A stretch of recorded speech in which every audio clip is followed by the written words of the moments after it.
मैं आपका एक बार फिर से वेलकम करता हूं आपके अपने चैनल ब्रिलियंट मैथ्स क्लासेस पर। तो आज की क्लास में हम डिस्कस करेंगे अपना नेक्स्ट क्वेश्चन एक्सरसाइज 5.1 का क्वेश्चन नंबर 9। कौन सा क्वेश्चन? Question number 9।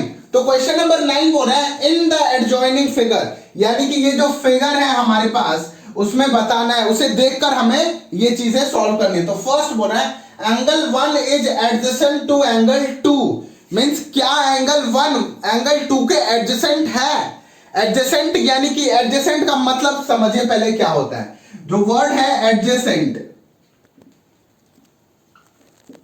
तो एडजेसेंट का मतलब होता है वो एंगल्स, जो वो दो एंगल जिनका जो वर्टेक्स है वो कॉमन हो। क्या हो? वर्टेक्स कॉमन हो, या उनकी जो आर्म्स है वो भी कॉमन हो। क्या है?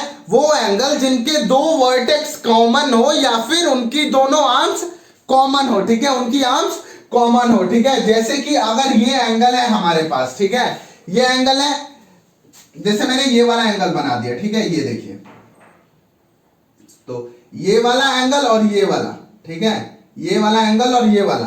तो इसमें देखिए इनका जो वर्टेक्स है और इनकी जो आर्म है, ठीक है, वो दोनों क्या है? कॉमन है, सेम वर्टेक्स पे है और सेम आर्म है इनकी। ठीक है, तो इसका मतलब ये दोनों एंगल एक दूसरे के एडजेसेंट है। क्या है? ये दोनों एंगल एक दूसरे के एडजेसेंट है। ठीक है, तो जैसे वैसे बुक्स खोलते हैं, आप बुक खोलते हैं तो बुक में भी देखा होगा जब जो पेजेस के बीच का जो एंगल बनता है तो उनमें जो वर्टेक्स और आर्म क्या होती है? आर्म हमारी कॉमन होती है और वर्टेक्स भी हमारी कॉमन होती है। ठीक है, तो उन एंगल्स को बोलते हैं एडजेसेंट एंगल, या फिर अगर नॉर्मल लैंग्वेज में कहें तो मेरे सामने वाला एंगल। क्या है? मेरे सामने वाला जो एंगल होगा, मेरे बगल वाला जो एंगल होगा वही होगा मेरे एडजेसेंट होगा। ठीक है, तो जैसे ही उसने बोला है क्वेश्चन में is angle 1 is adjacent to angle 2, angle 1 angle 2 के एडजेसेंट है। तो देखिए एंगल 1 है मेरे पास ये वाला, ये जो मैंने डार्क किया है वो क्या है? एंगल 1 ये वाला, और एंगल 2 है मेरे पास, ये देखिए ये वाला, ये वाला है एंगल 2। तो क्या ये दोनों एडजेसेंट है? देखिए एक बार और, क्या इनके वर्टेक्स कॉमन है? हाँ, वर्टेक्स कॉमन है या नहीं है, या फिर हम चेक करेंगे कि इनके आर्म्स कॉमन है या नहीं है। ठीक है, क्या है? इनके आर्म्स कॉमन है या नहीं है। तो इनके जो क्या है हमारे पास, हम चेक करेंगे कि इनके आर्म्स कॉमन है या इनकी वर्टेक्स कॉमन है। ठीक है, और या फिर एक और पॉइंट, इनके बीच का कोई भी इंटीरियर पॉइंट कॉमन नहीं होना चाहिए। क्या है? अगर यहां पर कोई पॉइंट होगा तो क्या ये दोनों में कॉमन है, या ये वाला पॉइंट क्या इन दोनों में कॉमन है? नहीं है।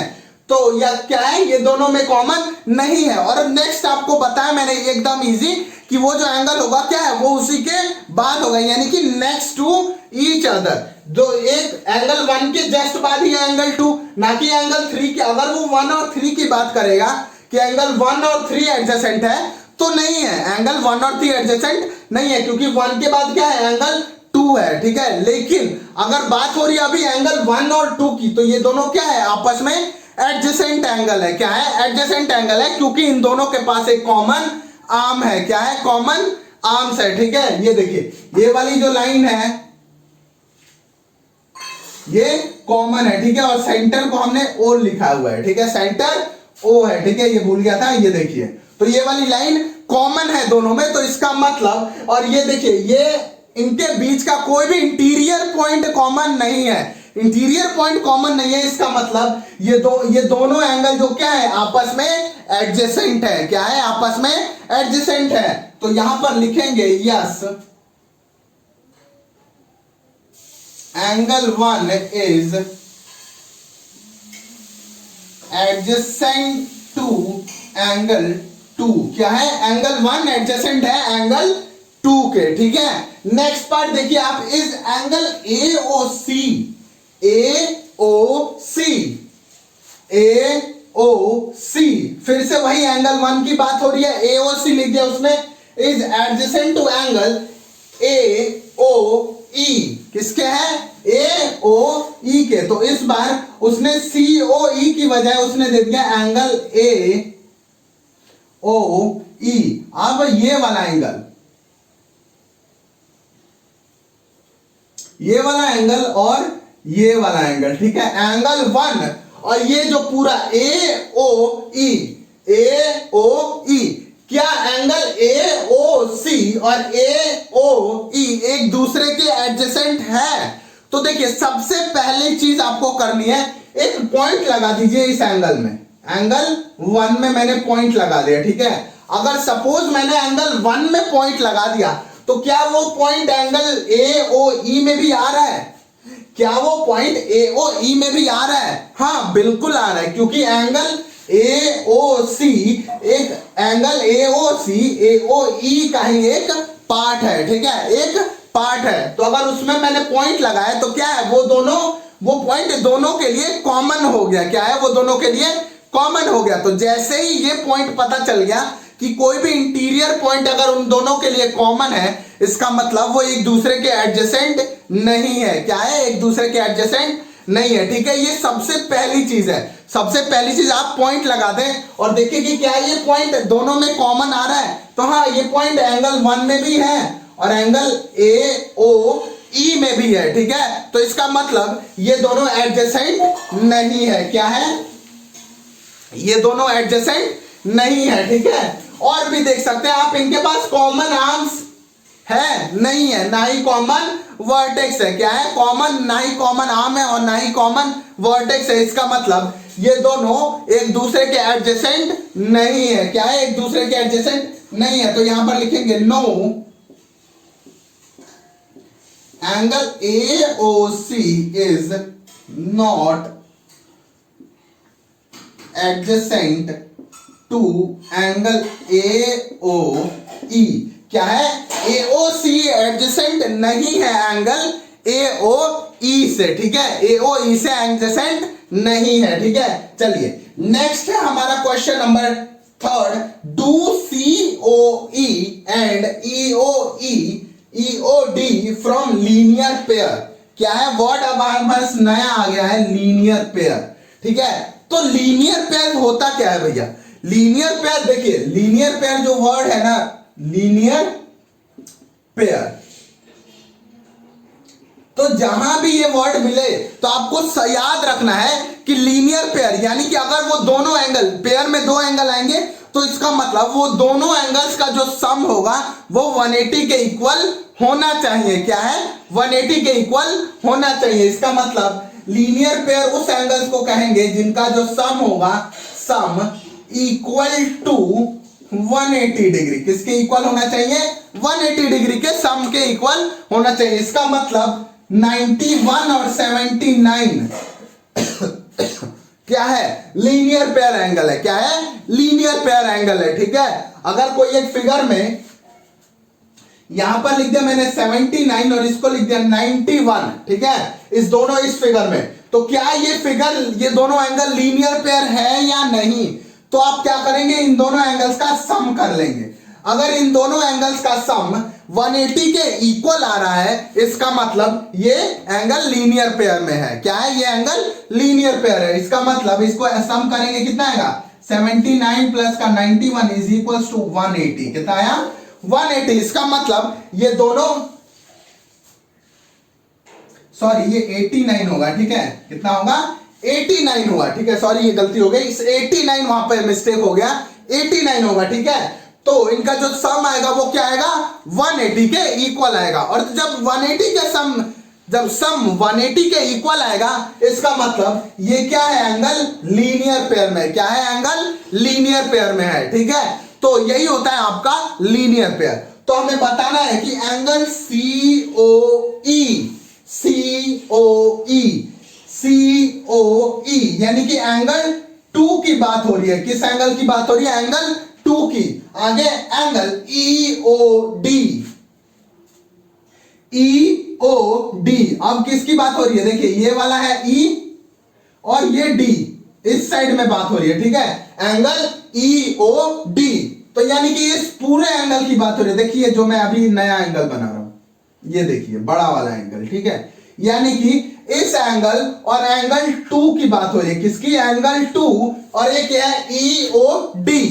तो आप अगर ध्यान से देखेंगे, अगर मैं ये वाला चीज हटा दूं तो ये देख रहे हैं आपको, ये स्ट्रेट लाइन दिख रहा है, ए डीसी, डीसी क्या है, एक स्ट्रेट लाइन है, क्या है, एक स्ट्रेट लाइन है। तो अगर स्ट्रेट लाइन पे दो एंगल बन रहे हैं तो जो उनका सम होगा वो किसके इक्वल होगा, 180 के इक्वल होगा। क्या होगा, दो, अगर स्ट्रेट लाइन में दो एंगल बन रहे हैं, देखिए यहां पर ये स्ट्रेट लाइन थी और यहां पर दो एंगल बने, एक तो 89 और एक 91, तो इनका जो एंगल्स का जो सम होगा वो किसके इक्वल होगा, हमेशा 180 के इक्वल होगा। क्या होगा, 180 के इक्वल होगा। तो एक एंगल बन रहा है इसमें COE, कौन सा एंगल बन रहा है, एंगल COE, और दूसरा एंगल बड़ा वाला एंगल बताया, देखिए ये वाला नया वाला एंगल बनाया मैंने जो DOE या EOD। तो यानी कि ये पूरा ये वाली लाइन, ठीक है, ये वाली लाइन और एंगल COE, अगर दोनों को हटा, दोनों को ऐड करूंगा तो किसके इक्वल आएगी, 180 के इक्वल आएगा। ये एंगल किसके इक्वल आएगा, 180 के। और अगर ये एंगल का सम 180 के इक्वल आ गया, इसका मतलब ये एंगल लीनियर पेयर में है। क्यों, क्योंकि लीनियर पेयर में जो एंगल होते हैं उनका जो सम होता है वो किसके इक्वल होता है, 180 डिग्री के एंगल के इक्वल होता है। किसके, 180 डिग्री एंगल के इक्वल होता है। ठीक है, तो इसका मतलब एंगल COE और EOD क्या है, लीनियर पेयर में है। क्या है, लीनियर पेयर में है। ठीक है, तो यहां पर लिखेंगे yes, angle COE and angle EOD is from linear pair. क्या है, ये लीनियर पेयर में है। ठीक है, किसमें है, लीनियर पेयर में है। और एक बार और बता दूं, लीनियर पेयर वो एंगल होता है जिनका जो सम होगा वो इक्वल्स टू 180 डिग्री के होगा। ठीक है, क्या होगा, उनका जो सम 180 के इक्वल होता है। देखिए यहां पर 89 और 91, तो दोनों को ऐड किया आ गया 180। इसका मतलब ये दोनों एंगल लीनियर पेयर में है। क्या है, ये दोनों एंगल लीनियर पेयर में है। ठीक है, तो अब देखिए इसका नेक्स्ट है हमारा फोर्थ पार्ट। फोर्थ पार्ट कह रहा है आर एंगल BOD। क्या है, एंगल BOD, पहले मार्क कर लेंगे BOD एंगल क्या है, BOD यानी कि एंगल 4 की बात हो रही है। किसकी, एंगल 4 की बात हो रही है। ठीक है, तो पहले एंगल 4 को मैं मार्क कर दे रहा हूं। देखिए किसकी बात हो रही है, एंगल 4 की बात हो रही है। ठीक है, एंगल 4 की बात हो रही है। चलिए आगे, and angle DOA, DOA, DOA क्या है, DOA। अब इस वाले एंगल की बात हो रही है, यानी कि एंगल 4 और एंगल 5 की बात हो रही है। ठीक है, फिगर में ध्यान से देखेंगे तो ये है एंगल 4, कौन सा, DOB। DOB कौन सा एंगल है, एंगल 4, और DOA है एंगल 5। तो इसका मतलब हमें बताना है कि एंगल 4 और एंगल 5 सप्लीमेंट है या नहीं है। क्या है, एंगल 4 और 5 सप्लीमेंट्री है या नहीं है। तो सप्लीमेंट्री यानी कि एंगल 4 और एंगल 5 का जो सम आएगा किसके इक्वल होना चाहिए, 180 के इक्वल होना चाहिए। और अगर बोलता कि ये कॉम्प्लीमेंट है या नहीं तो किसके इक्वल होना चाहिए, 90 के इक्वल होना चाहिए दोनों का एंगल का सम। तो अभी बात हुई है सप्लीमेंट्री की, तो सप्लीमेंट्री यानी कि दोनों का सम 180 के इक्वल होना चाहिए। किसके, 180 के इक्वल होना चाहिए। तो देखिए दोनों, पहले तो देखेंगे अगर AB, क्या है, AB एक स्ट्रेट लाइन है। अगर मैं ये वाला पोर्शन भूल जाऊं, उस साइड का भूल जाऊं, 1 2 3 एंगल भूल जाऊं, बस मेरे पास है एंगल 5 और 4। ठीक है, एंगल 5 और 4। तो जो लाइन है AB स्ट्रेट लाइन, उस पे कितने एंगल बन रहे हैं, केवल 2। कितने एंगल बन रहे हैं, केवल 2। कौन कौन से, एक तो एंगल 4 और एक एंगल 5। कौन से एंगल बन रहे हैं, एक तो एंगल 4 और एक एंगल 5 बन रहा है। ठीक है, तो 4 एंगल जो 4 है और एंगल 5 है वो किस पे बने, एक स्ट्रेट लाइन पे। और स्ट्रेट लाइन पे अगर जितने भी एंगल बने उनका सम किसके इक्वल होता है, 180 के इक्वल होता है। किसके, 180 के इक्वल होता है। और सप्लीमेंट्री भी कहता है कि जब दो एंगल्स का सम 180 के इक्वल हो जाए तो वो दोनों एंगल सप्लीमेंट्री है। क्या है, वो दोनों एंगल सप्लीमेंट्री है। ठीक है, तो यहां पर देखिए स्ट्रेट लाइन में 2 ही एंगल बन रहे हैं, और अगर स्ट्रेट लाइन पे 2 एंगल बने तो उन दोनों एंगल्स का सम क्या होता है, 180। या कितने भी एंगल बने उन सबका सम 180 के इक्वल होता है स्ट्रेट लाइन पे एंगल बने तो अभी 2 ही बने, यानी दोनों एंगल्स का सम 180 के इक्वल होगा। और जब दोनों एंगल्स का सम 180 के इक्वल हो जाएगा तो वही चीज होता है सप्लीमेंट्री में कि दोनों एंगल्स का जो सम है वो 180 के इक्वल होता है। इसका मतलब ये दोनों एंगल सप्लीमेंट्री है, दोनों कंडीशन सेटिस्फाई कर रही है कि सप्लीमेंट्री का कंडीशन होता है कि दोनों एंगल्स का सम 180 के इक्वल है। किसके? 180 के इक्वल है, ठीक है। और स्ट्रेट लाइन पे जितने भी एंगल्स बने उनका सम 180 के इक्वल होता है। और अभी दो ही एंगल बन रहे हैं और सप्लीमेंट्री में दो ही एंगल्स की बात होती है, तो इसका मतलब ये दोनों इक्वेशन, दोनों कंडीशन सेटिस्फाई कर रहा है। तो ये दोनों जो है angle BOD and angle DOA क्या है? सप्लीमेंट्री है। क्या है? सप्लीमेंट्री है। तो यहां पर लिखेंगे yes, angle BOD and angle DOA are supplementary. क्या है? दोनों सप्लीमेंट्री है, ठीक है। क्या है? दोनों सप्लीमेंट्री है, ठीक है। तो ये था आपका फोर्थ पार्ट। नेक्स्ट पार्ट देखिए, आप कह रहे हैं is angle 1 is vertically opposite to angle 4। Is angle 1 is vertically opposite to angle 4। नया वर्ड आया हमारे पास, वर्टिकली ऑपोजिट। क्या है नया वर्ड? वर्टिकली ऑपोजिट, ठीक है। तो वर्टिकली ऑपोजिट क्या होता है? सबसे पहले वर्ड है इसमें वर्टिकली। वर्टिकली ऑपोजिट यानी कि अगर कोई एंगल, देखिए इस एंगल्स को समझने का बस एक ट्रिक याद रखना है, क्रॉस बने। कहां पर? जहां पर भी क्रॉस बन रहा हो, क्रॉस, ठीक है। तो क्रॉस में ये वाला जो एंगल होगा, जो एंगल 1 होगा वही एंगल 3 होगा। क्या होगा? जो एंगल 1 होगा वही एंगल 3 होगा। क्यों? वर्टिकली, ये देखिए वर्टिकली है दोनों और ऑपोजिट है। इसके ऑपोजिट क्या आएगा? अगर ये इस साइड है तो इसके ऑपोजिट ये आएगा, 3 आएगा। ये दोनों आपस में वर्टिकली तो है और क्या है? ये ऑपोजिट है। क्या है? ऑपोजिट है। अगर 1 ऊपर है तो 3 नीचे, जस्ट उसके ऑपोजिट में है, ठीक है।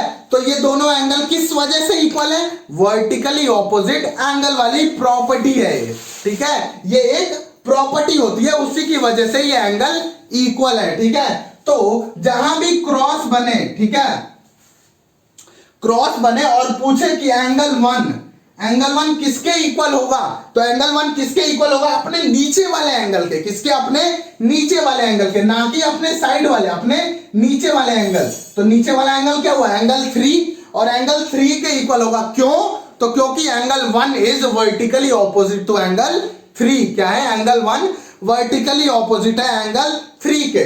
और वहीं जब ये एंगल 2 हो, ये देखिए ये वाला 2, ये 2 है और ये हो गया मेरे पास 4। क्या हो गया? 2 और 4। तो अगर इस क्रॉस को, ये देखिए क्रॉस अभी ऐसे है, अगर मैं इस क्रॉस को ऐसे टर्न कर दूं, ऊपर ला दूं, अगर 2 और 4 ऊपर नीचे हो गए, ठीक है, तो फिर ये वर्टिकली में आ गए, वर्टिकल हो गए। और क्या है? ऑपोजिट है। अगर 2 ऊपर है तो 4 नीचे है, एग्जैक्टली ऑपोजिट में है, ठीक है। तो फिर वापस ये दोनों एंगल भी क्या हो जाएंगे? इक्वल हो जाएंगे। क्या है? ये दोनों एंगल भी इक्वल होंगे। क्यों? क्योंकि वर्टिकली ऑपोजिट एंगल की वजह से, ठीक है। इसकी वजह से वर्टिकली ऑपोजिट एंगल। बस आपको जब बोले कि क्या ये दोनों वर्टिकली ऑपोजिट एंगल है या नहीं, तो सबसे पहली चीज आपको चेक करना है कि कहीं पर क्रॉस बन रहा है या नहीं, कहीं पर क्रॉस बन रहा है या नहीं। तो देखिए यहां पर क्रॉस बन रहा है, क्रॉस बन रहा है। तो क्रॉस में जो ऊपर वाला एंगल होगा वो नीचे वाला एंगल होगा, जो लेफ्ट वाला एंगल होगा वही राइट वाला एंगल होगा, ठीक है। यानी कि जितना ऊपर वाला एंगल होगा उतना ही उसके नीचे वाला एंगल होगा, और जितना ही लेफ्ट वाला एंगल होगा उतना ही राइट वाला एंगल होगा। एग्जांपल, यानी कि अगर ऊपर वाला 30 डिग्री है तो कौन सा एंगल 30 डिग्री होगा? एंगल, कौन सा एंगल 30 डिग्री होगा? एंगल नंबर नीचे वाला। कौन सा? एंगल नंबर 3 होगा 30 डिग्री। क्यों?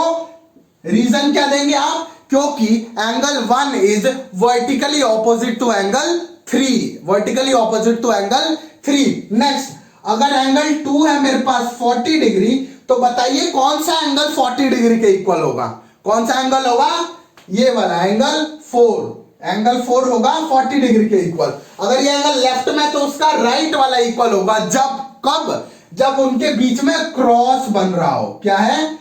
क्रॉस। याद रखना है क्रॉस, इस क्रॉस को याद रखना है हमेशा, ठीक है। जब क्रॉस बने तो ऊपर वाला नीचे वाले के इक्वल होगा और लेफ्ट वाला राइट वाले के इक्वल होगा। ठीक है, तो हमें चेक करना है कि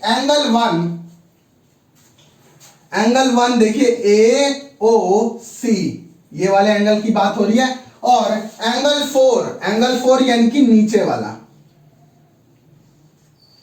तो अगर आप ध्यान से देखेंगे जो पार्ट मैंने हाईलाइट कर रखा है थोड़ा मोटा, क्या वो क्रॉस की तरह दिख रहा है? बिल्कुल दिख रहा है क्रॉस की तरह। क्या है? बिल्कुल क्रॉस की तरह दिख रहा है। तो अगर ये एंगल वन है ऊपर वाला, तो नीचे वाला भी एंगल वन ही के इक्वल होगा।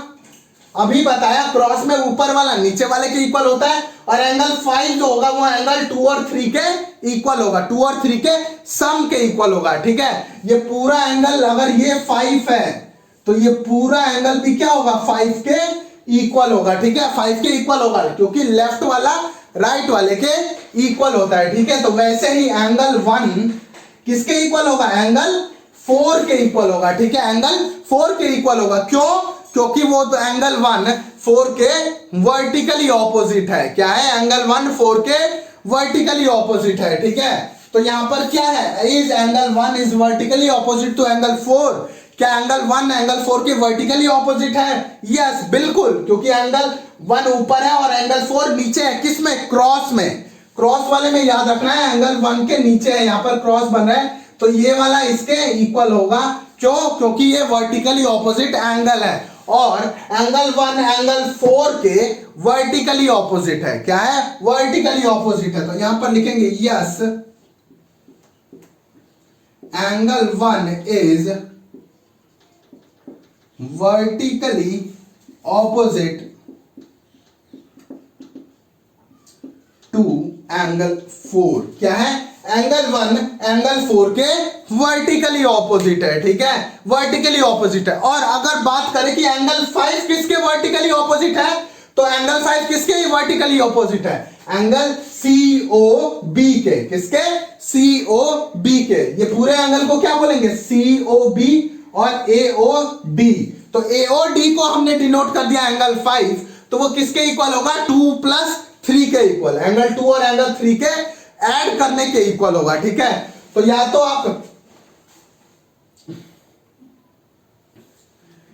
आप लिख सकते हैं angle 5 is equals vertically opposite to angle 2 plus 3, और आप इस एंगल का पूरा नाम दे देंगे COB। COB के इक्वल होगा ये एंगल। कौन सा एंगल? एंगल 5। क्यों? क्योंकि ये इसके वर्टिकली ऑपोजिट होगा। एंगल 5 किसके वर्टिकली ऑपोजिट होगा? एंगल 5 किसके वर्टिकली ऑपोजिट होगा? एंगल COB, और एंगल 2 प्लस 3 के इक्वल होगा। ठीक है, एंगल 2 और एंगल 3 का ऐड जो आएगा उसके इक्वल होगा एंगल 5। ठीक है, तो इसका मतलब बताना है कि एंगल 5 के वर्टिकली ऑपोजिट कौन सा एंगल होगा। तो एंगल 5 के वर्टिकली ऑपोजिट कौन सा एंगल होगा? COB, या angle 2 plus angle 3। Angle 2 plus angle 3, ये दोनों एंगल होंगे इसके ऑपोजिट। ठीक है, तो आप डायरेक्टली ये मार्क कर दें COB किसके इक्वल होगा? COB के। तो यहां पर लिखेंगे angle COB is vertically opposite angle of angle 5। क्या है?